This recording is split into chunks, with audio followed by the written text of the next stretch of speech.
Hey everybody, welcome back to Upper Michigan. Today we're at Strega Nonna talking about Strega Yoga. We've got our cocktails. This is something that's offered here. Yoga at Strega Nonna, followed by a boozy brunch. So we're back with Rachel Grossman and Helen Grossman. So you kind of lead these yoga segments here. And before we get into a little bit of a flow of our own, how often do you do this here at Strega Nonna, and why do you offer it?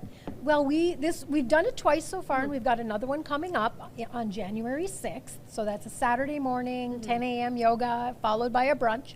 So we had a lot of requests for brunches, and we were doing a few in the summer. And I know some other facilities have done sort of like a broga, brew and yoga, or that kind of thing at some of the breweries. So we decided to incorporate Strega Yoga as a nice yoga class, a nice way to kind of take care of yourself and do a little bit of love, and then enjoy a lovely brunch, maybe have a mimosa or Bloody Mary, or of course not.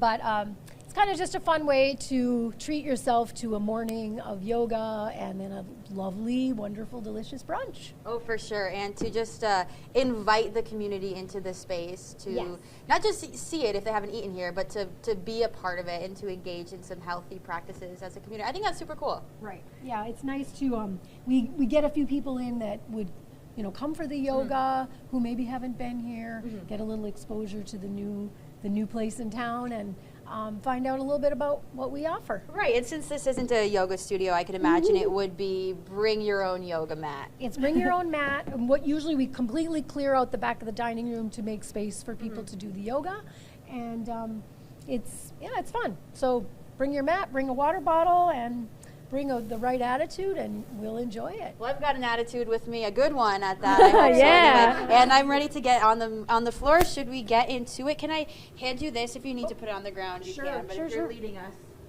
All right. Okay. So we'll start. Why don't we start in an easy pose? So a seated, cross-legged position. Are we facing front? And we'll just start with a few gentle yoga moves. So I do try to always offer a class that could appeal to a wide range of abilities, especially because it is a community class. I never really know who's coming or what yoga experience they might have. So I teach a pretty gentle kind of, just restorative type of class when I'm here. I also teach at the YMCA in Negaunee and in Marquette, and then those classes are a little bit more, geared to the fitness, the fitness crowd. Anyway, starting in an easy pose, I'm going to set this mic down, but I think you'll still probably be able to hear me. So we want to settle in, finding our sits bones, tucking in the pit of the belly and lengthening the spine. And then you have the option, you can rest your hands palms up or palms down on your knees. And we always like to start with some breath. So we take a nice deep inhale through the nose and exhale through the mouth. So a big part of yoga is learning to incorporate breath and also incorporating that relaxation response. And so for some people, just coming, finding their mat, sitting, and taking some time for themselves is really the most important part of yoga for them. So it all depends on the person and what they're looking for that day. So I usually start warming people up a little bit with some gentle stretching. So let's take a nice big inhale, reaching overhead.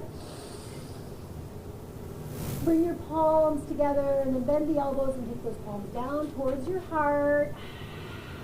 And do that again. A nice big sweep, inhaling up. Exhaling, bringing hands to the heart. Let's inhale, reaching up. Interlace your fingers at the top this time and push your palms up to the sky, gazing up. Lengthen the body. Find that lovely, delicious stretch. And now let's just take our gaze forward and take a little bit of a side bend so you can release your right hand down and stretch up and overhead with that left arm. Try to keep your hips on the mat. I know you guys just engaged in a little bit of eating, so usually we eat after yoga. Yeah. And let's inhale, take that back up. And we'll take a little stretch to the other side. Bring that hand down and stretch up and over. Nice breath. Let's inhale, reaching up. Let's interlace the fingers again, push the palms up, and this time lower the arms halfway down to the front, and then let's push the palms away and bring our chin to chest, and really press those palms away and kind of squeeze your belly button in, and feel that nice gentle stretch in your upper back. And then let's open the arms as we bring our gaze forward. And you can take your hands behind the back. Sometimes I like to actually make a little fist, pushing down on my mat, gazing up, opening across the collarbones, and getting that nice stretch in the front. Touch your teeth together.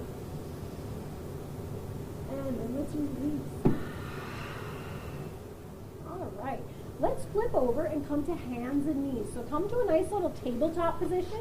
And Helen, I think this is about all the time we have for. All right. So if we could just wrap it up with this pose, that'd be fantastic. All right.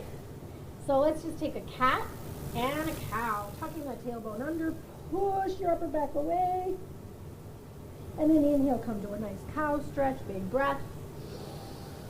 And back to your nice tabletop. Let's just curl the toes under and push the hips up.